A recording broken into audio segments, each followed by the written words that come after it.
Hello and welcome to the spiritguides.co.uk network radio show with your host Mark Chatterton. Today we would like to welcome back onto the show the Mysteries and Conspiracies researcher Andy Thomas. Last time Andy talked about his book The Truth Agenda, amongst other things, and today he's going to talk about his new book Conspiracies, which has just been published by Watkins Publishing. So a warm welcome back, Andy. It's lovely to be here. Thank you for having me. That's great. Okay, last time we spoke, you mentioned that you were working on a book about the death of Princess Diana. I guess that evolved into something a lot bigger. Well, no, I think I was referring to this new book, which covers Princess Diana and many, many other things. She's not the primary focus of the book, no, but obviously it's an important one because things like that raise a very public awareness of conspiracy theories.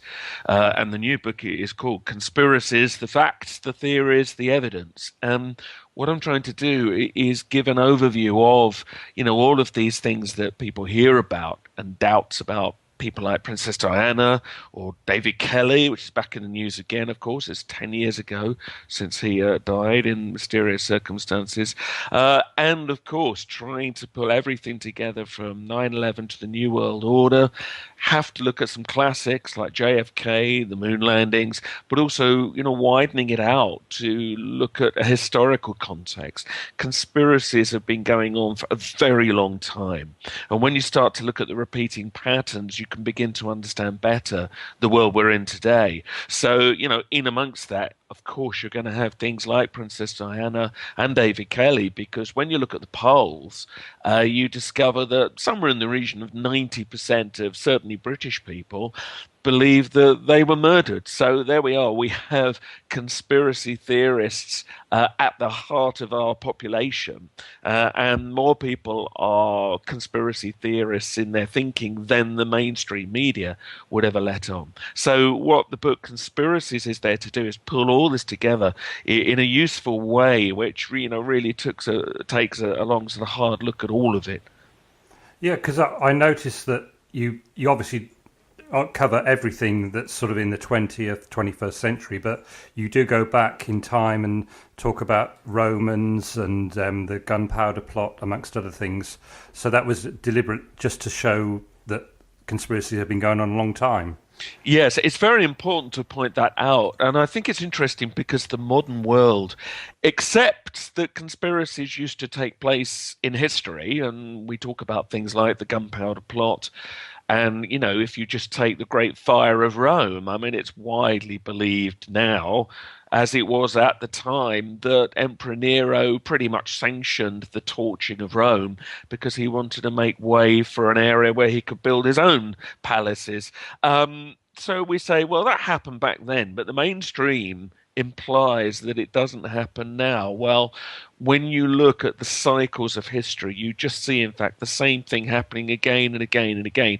And it's always denied at the time, but then years later, people look back and just presume it was a conspiracy. So that's why I include that historical context. And I talk also about, some Elizabethan stuff and some of the plots and rebellions, because there are repeating patterns. I mean, one of the interesting things about the gunpowder plot of 1605, where some Catholic conspirators, of course involving Guy Fawkes, but many other people, when they attempted to assassinate King James I and his parliament, at the time it was pretty widely believed that they were patsies, that they'd been put up to this by the government of the day. And of course, this has resonance with what goes on today, in the same way many people believe that the terrorists of 9/11 were also patsies, and that they must have been helped by somebody on the inside. So the inside job type allegations, they go back a long way. They've been going on for hundreds of years, and it's still alive and well today, and unfortunately it's still just as likely to be going on today. So yeah, I think to give historical context, it is very important. Yeah, because obviously right at the beginning you spend a whole chapter discussing what a conspiracy theory is, and about people who are deemed conspiracy theorists. yet they still seem to get such a bad press, in spite of the fact that a lot of people, the majority of people, do seem to believe in conspiracy theories. Why do you think this happens? I think there is a conditioning which occurs in the mainstream, from the establishment and from the media. And it's very hard to distinguish whether the media debunks conspiracy theorists because they're being told to, or because, as I suspect, it's just become a nasty habit. There is an academic elitism which is very powerful in the mainstream media, and you can see it all the time. When they discuss things, for instance, about conspiracy, they never have a conspiracy theorist. They will have somebody like David Aronovich, who effectively is there to debunk conspiracy theorists. They will always have a very sort of high-minded journalist or academic telling the world why conspiracy theories are essentially psychologically damaged. None of this is fair because, yes, there are certain psychological traits to being conspiracy sort of minded, which I explore in the book, but that's not necessarily psychological damage. You can turn that around and see it as a gift. Certain upbringing, certain tendencies not to trust in authority can often help people see things going on around them that others cannot. And it's an interesting one that, what the academics criticize the conspiracy theorists of, i.e. of having narrow views, not listening to other sides of the arguments. Well, I'm afraid the academics who condemn conspiracy are just as bad, if not worse. And what they forget is that conspiracy theorists very often do base their opinions on evidence, not just hearsay. Now, yes, you get fanaticism, you get extremism, you get people believing things without good grounds. You're always going to have that. But actually, a lot of it's based on very good evidence. But the academics who seem to control the media do not ever want to discuss the evidence. And it's interesting. I mean, I quote, there was the British Humanist Association had a conference a couple of years back to actually discuss conspiracy theories. But in fact, when people got there, it turned out they were there pretty much just to debunk the mindset of conspiracy. And one of the speakers actually said, well, we're not here today to discuss the evidence. Well, unless you can discuss the evidence, none of it means anything. And that's the problem. Critics of conspiracy theories are never open to actually looking at the evidence. So what I try to do in the Conspiracies book is to open this argument up and be real. There are certain criticisms you can have towards the conspiracy mindset, of course, but equally to say, but yes, look at the evidence, look what's going on. And if you just take the corruption, just the everyday sleaze of just normal politics, whether it be on parish councils or in the corporate world or in Parliament, it goes on all the time. We know this. So to think that there aren't also deeper, wider conspiracies going on is foolish. And if the authorities don't want conspiracy theories, then they better address some of the very serious anomalies in what they do and in what they claim. So, yeah, I think that the world of conspiracy has been treated very unfairly, and sometimes it has itself to blame. But I think more often it's because, there is a social conditioning where we are told we must not be interested in this, where we are told that those who believe it are foolish people that must not be taken seriously.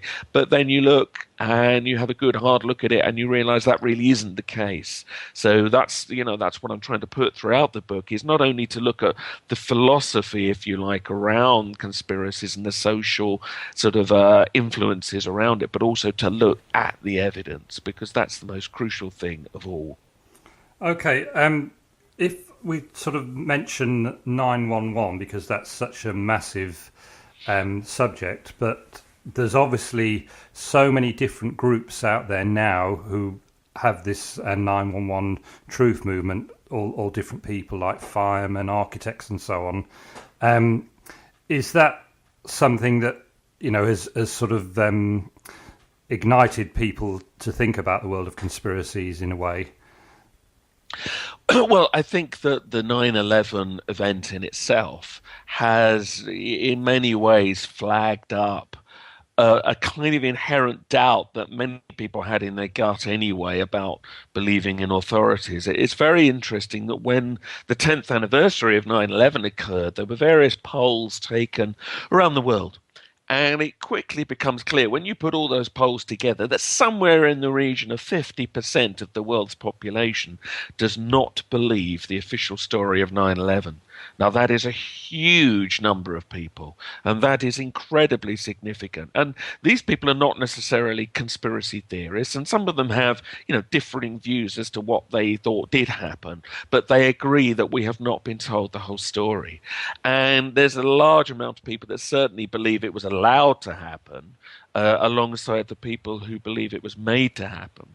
And I think things like this really do expose the reality that many people are, they have a tendency towards conspiracy thinking that the mainstream does not reflect. The mainstream media would make you think the conspiracy theorists are very few and far between. But then you look at the polls, and in fact, the reality is, especially with things like David Kelly or Diana, the reality is most people are conspiracy theorists. So we're presented with a completely fake view of the world in the media.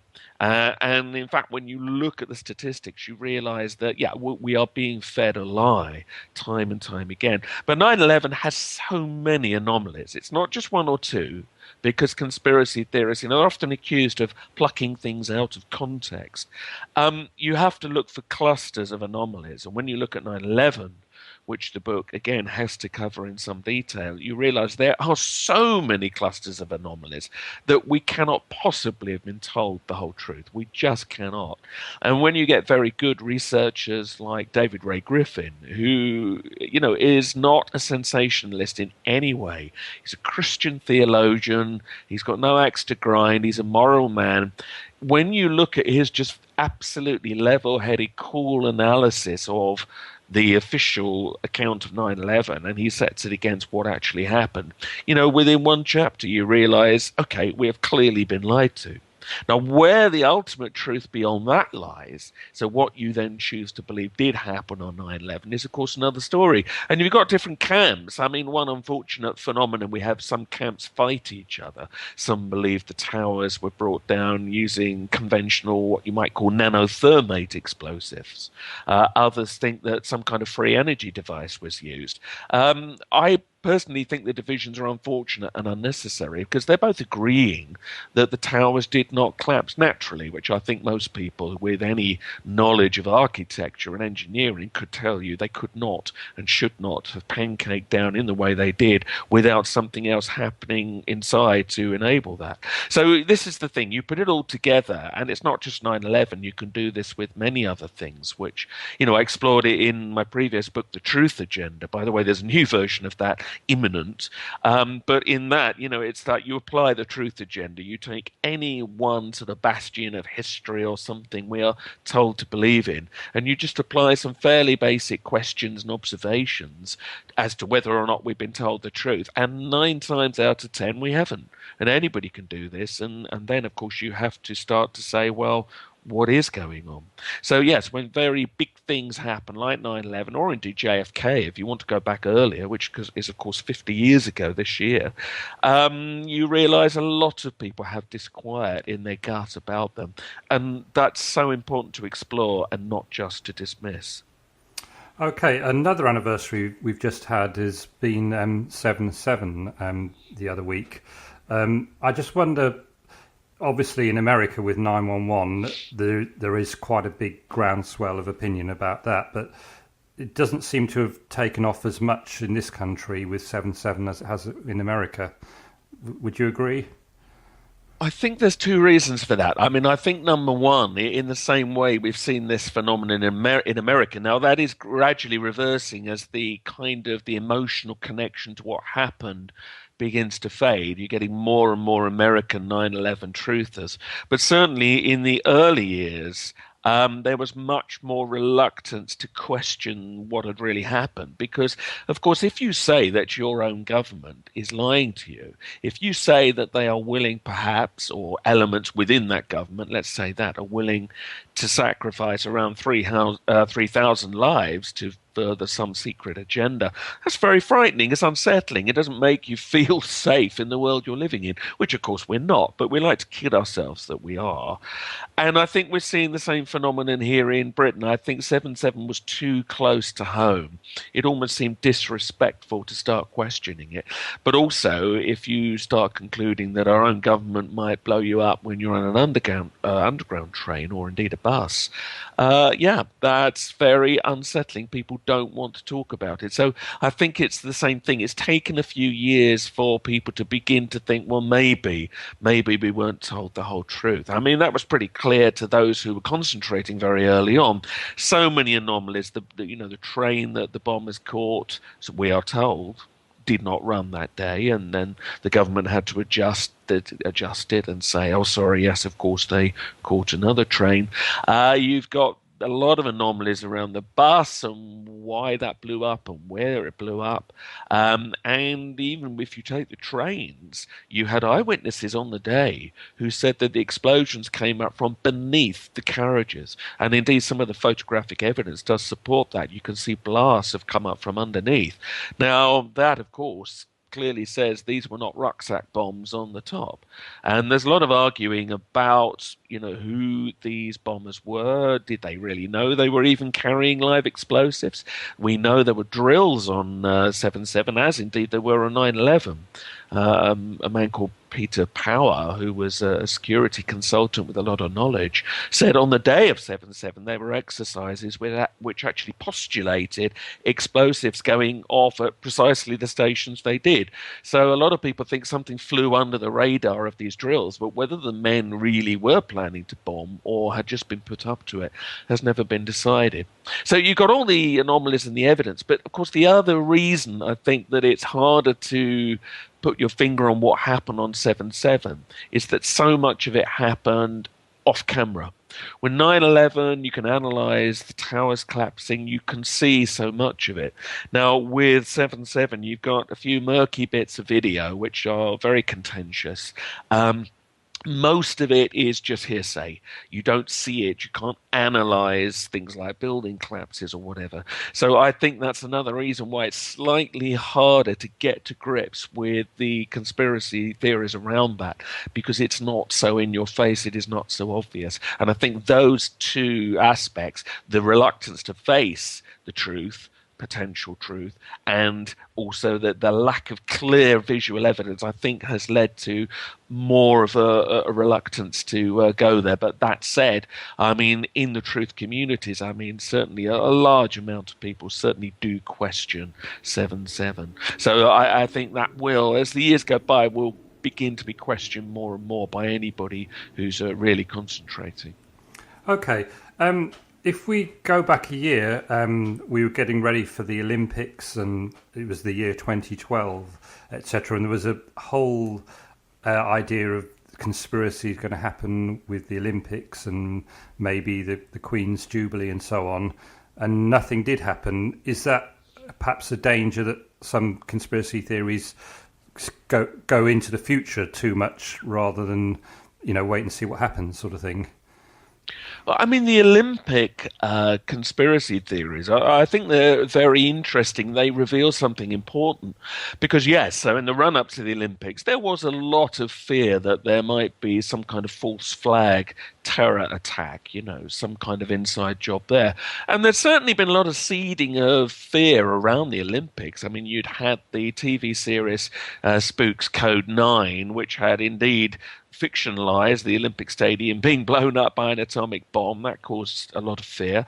You have missiles being placed on roofs around the Olympics. It all seemed to be cranking up the fear. So I do think there was certainly a kind of a social conditioning there to attach fear to it, which was a shame. Now, of course, when nothing happened, the conspiracy theorists were very criticized. But you've got to look at that two ways. I mean, there was almost, I think, from some people, disappointment that nothing happened. Well, why would you be disappointed that hundreds or thousands, didn't die. We don't want that to happen. And I think what it was because there'd been such a kind of fixation on it. It almost felt like a letdown, not because people really wanted anybody to die, but they wanted the conspiracy world to be proven right. But the other way of looking at it is this, which is that maybe the fuss that was made, and there was quite a public awareness of potential difficulties around the Olympics and attacks that could happen, maybe the conspiracy world managed to raise the profile of those fears so much that actually had anything occurred, it would have been too obvious. It would have been almost like, just so blindingly obvious that it was a false flag attack. They would have given themselves away. In which case, you could say, well, it's a happy victory for the conspiracy world that nothing did happen. And this is the thing. So you can get the attack saying, well, you shouldn't have said that. But you can equally say, yeah, but if we hadn't have said that, maybe it's more likely something would have happened.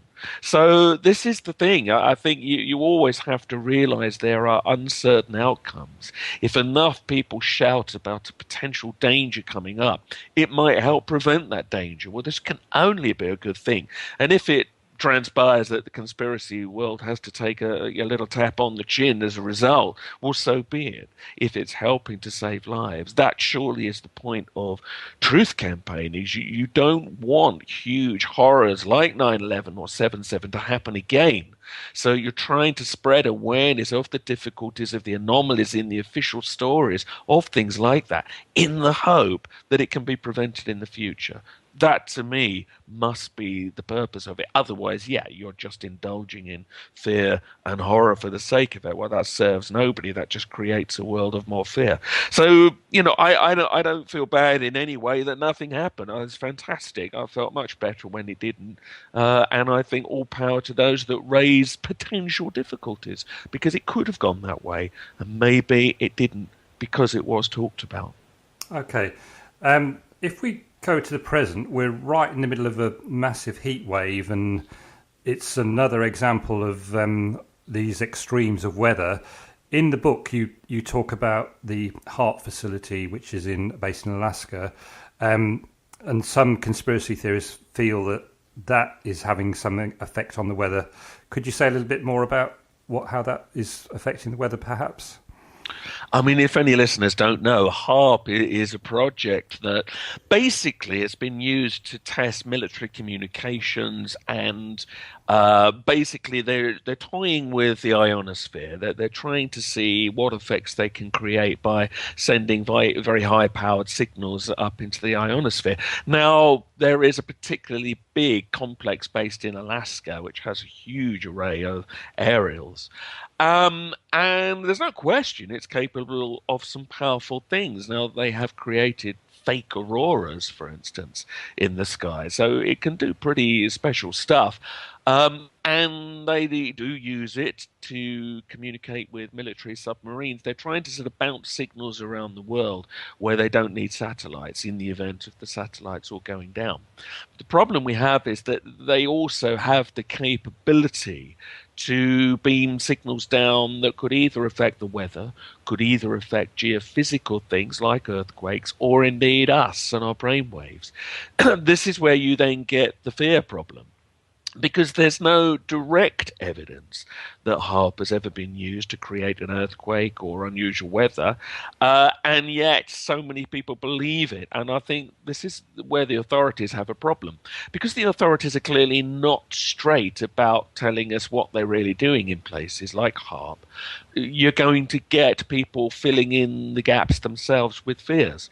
Bear in mind, you've got people like Zbigniew Brzezinski, who is one of Obama's kind of powers behind the throne. He certainly helped put Obama there.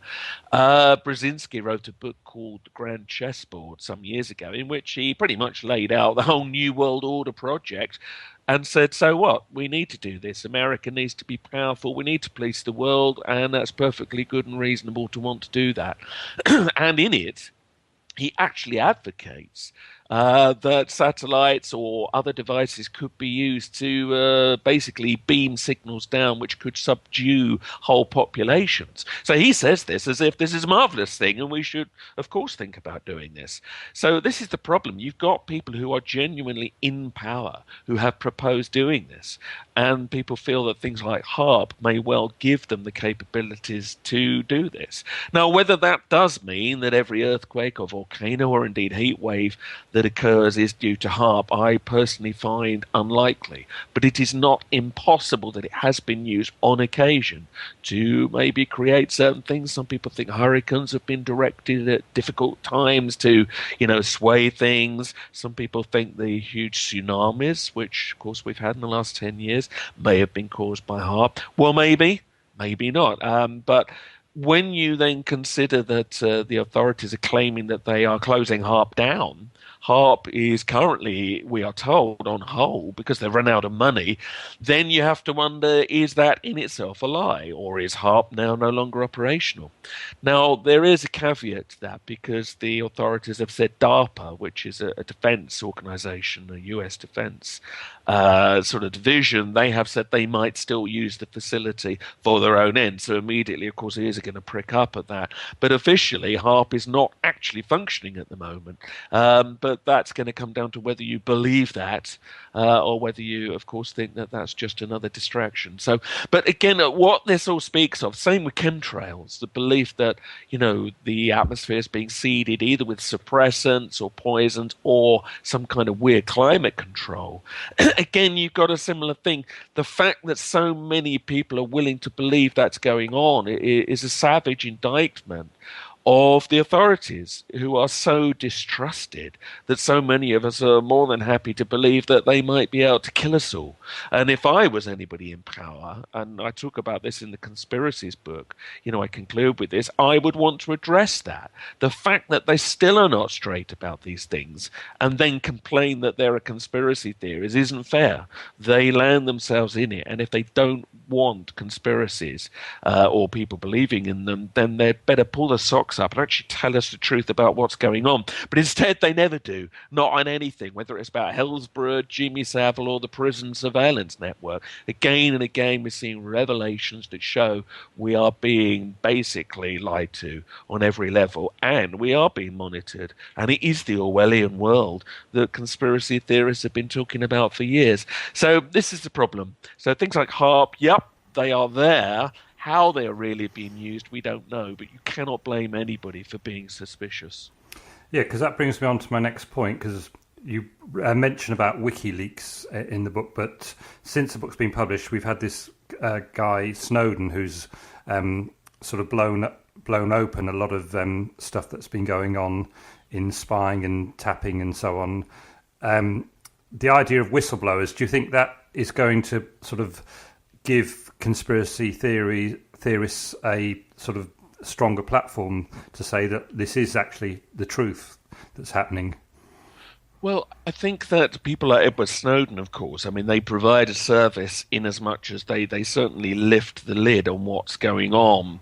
There are conspiracy theories, however, around Snowden himself, because some say it's a distraction in the same way, as I discuss in the book, that some say WikiLeaks was a distraction, and that in fact that it's used to reveal things that the authorities actually want revealed, but in such a way, because they could never announce it officially, in such a way where they don't have to confront it head on. I mean, for instance, the fact that we now know all our emails, all our calls, any electronic communication or web search is theoretically under surveillance, which of course most conspiracy theorists believed anyway, but now we know that for sure. You could argue it makes us more docile, it makes us more malleable and controllable because we are aware that that's going on. Now, they couldn't ever admit that because there'd be an outcry, but now it's kind of snuck out. They can then wave the finger and say, oh, well, it's for your own good, we only did it to protect you. And it kind of works because people are already shrugging and going, oh, well, there we are, we don't want to be blown up, so we better go with it. So there is a view that people like Snowden now, I don't know this is true, but he might be certainly being used to reveal things that they want out there. And ditto WikiLeaks, because the WikiLeaks really didn't tell us that much that we couldn't have guessed was going on. But then on the other hand, there's a lot of gaps. Why in WikiLeaks was there nothing about 9/11? Absolutely nothing. Now, Julian Assange has gone on record as saying he doesn't believe in 9/11 conspiracy theories. Many people find that impossible to believe, because even if you don't go the whole hog and you don't think it was an inside job, everybody acknowledges that they certainly didn't tell the whole truth about what they knew about potential attacks and when they were coming. And that's been acknowledged in even the official intelligence world. The thought that there wasn't a single document that referred to any of that makes some people think the WikiLeaks revelations were very selective. And some people think there's something similar that's going on with the PRISM system and the whole GCHQ thing. Yes, so now we know we're under surveillance, but you can bet your life that that is almost a magician's sleight of hand. We're being sort of distracted to look at that. So what are we not seeing? What are we not focusing on that we should be? Because we're getting very fixated on this one thing. So yeah, it's interesting. On one level, it's good that it's come out, of course. On the other level, it leaves you stuck in a world where this surveillance isn't going to go away anytime soon. And the outcry has already been and gone, and now all the focus is on Snowden and the kind of the media circus around him, and not on the issues. And this is what happens again and again, which we saw also with the Rupert Murdoch revelations, the phone hacking scandal, which again I discuss in the Conspiracies book. That needed to come out, but it was used to actually distract from the biggest revelation of all to come out of that, which was that the Murdoch empire was controlling governments. Certainly the British government, whether Labour or Tory, or indeed Liberal Democrat, they were being controlled from behind the scenes. And presumably that's probably still going on for all the apparent criticism of Murdoch. And that was glossed over in 5 minutes. And instead we just saw endless shots of Steve Coogan on TV and not anywhere near enough discussion about the hundreds and hundreds of meetings, very high level, between ministers and prime ministers and Murdoch staff, which showed that we were being ruled by proxy, basically. So again, they're very clever. They focus us on one thing. I think in the hope, very often right, that we then will forget all the other really big stuff. So we have to be very careful, I think, that we don't get too distracted. You've obviously, the book has come out, but since the book was written, there's been the Sandy Hook massacre, Boston bombings, and then in London in Woolwich. A lot of people are already saying these are all false flag attacks. Have you got any viewpoint on these at all? I mean, obviously, when you write a book, there's stuff going on all the time, so you can't include everything. It doesn't really make any difference, because in the book I include other examples that have been accused of being false flag. For instance, the Norwegian massacre of a couple of years ago, that's discussed in there, and other shootings. So it doesn't matter, the essentials are the same. And the Boston marathon bombings and the Sandy Hook accusations, that it's just the same pattern, is that when you get big atrocities, you seem to very rapidly get conspiracy theories that accuse them of being fake, either of actually having happened but we've not been told the whole truth, or some people believe the whole thing's a staged and they're actors and all of this. I have some difficulties with some aspects of that, because to me, for instance, if you take the Boston Marathon, hiring 30 actors to lie down and pour ketchup on themselves, that's something very, very likely to be revealed all too soon. I would have thought the kinds of minds that would engineer things like 9/11 and kill 3,000 people wouldn't be too bothered about killing a few people on a Boston street. So I think it would be easier for them to actually do it, but that doesn't mean we've been told the truth about how it's happened. And in fact, in the new version of the Truth Agenda book, which say should be out in the next couple of weeks, I do discuss Boston marathons, and I do discuss the Woolwich events, because although Truth Agenda is not fixated solely on conspiracies, it's much more about how we can balance all this with positive consciousness. Nonetheless, you need to talk about them. And yeah, the whole Woolwich attack is very odd. For a man who we claimed they attempted to dismember, there's very little blood on the ground. Why did the attackers hover around for so long, waiting to be arrested and indeed shot? If that was false flag, of course, why? And you could argue that the sort of uprising we've seen from certain elements of society against the Muslim population is maybe why. Some people think there is an attempt to cause divisions in our nation, and certainly it has, encouraged more hatred towards the Muslim world, which is a great shame. Now, even if it happened exactly as we've been told, and it isn't false flag, nonetheless, I think the reaction's been foolish. I think to tar, a whole religious, whatever you want to call them, community is foolish, very foolish for the actions of a very few people. But it may well be that we are encouraged, that we are conditioned to hate, because a divided society is much easier to control than a coherent and happy and successful one. And I think we need to be very, very careful, whether these attacks are real or whether they're faked. In either case, never to react in the way that the state might want you to react if you look at the conspiracy view of it. So we do need to be ever so careful with all these things. Okay, we're going to wind up the interview in a minute. I just wanted to mention that you're going to be speaking at the Glastonbury Symposium very soon. Could you tell us a little bit about that and what happens there? Yeah, if anybody's listening, next week we have the latest Glastonbury Symposium. Starts on the 25th, 3 days, goes through to the 28th. It's if you've never been, I mean, Glastonbury is a marvellous place anyway, and you've got the Tor and you've got the Abbey, and it's got a feeling about it. But the conference is held in the town hall, and we sort of dress it up and cocoon it with banners and beautiful lighting, and so you can come in and you can indulge in the whole world of the alternative for 3 days. We've got lots of different speakers covering every angle, from conspiracies to spirituality to consciousness, and all points in between. And we've been running now for 23 years, and it's one of the most successful conferences in the country, because I think we managed to focus a lot of different things in a way that's not in any way judgmental. And people can come and mix with other people that may share their views. You're not going to feel out of place at the Glastonbury Symposium if you're interested in anything alternative. It really is a good place to come. Now, I know I'm biased because I'm part of it, but I didn't start it, and it already had an atmosphere before I arrived on the scene, whenever 18 years ago. So it really is quite something. So if anybody wants to have a look, if they go to glastonburysymposium.co.uk, you'll find out all about it. And it's a great forum for sharing the ideas of the moment, and also looking forward to where we can go in future and make things better, because that's the whole purpose of it. Right. And you're also coming over to Southend in November, on Saturday the 2nd of November, to speak at the Interdimensional Minds of Awareness conference. Could you tell us a little bit about what you're going to be speaking about there? Yes, I'm looking forward to that very much. There's a great scene in Southend, as you know, and I'm very honoured to be there. I'm going to basically do a condensed version of the Conspiracies book.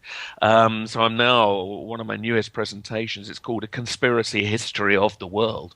And it really does put the pieces together. It gives an overview of how conspiracy and the thinking around conspiracy has been with us since time began, and obviously concentrating very much on 20th and 21st century conspiracies, but also trying to give you the overview of the background to what has led to the world we're in today, where there is so much going on that you cannot trust, and why it is that this shouldn't have occurred, and how it is that we can all help expose this evidence and get a proper conversation going in the mainstream. So that is certainly what I will be discussing.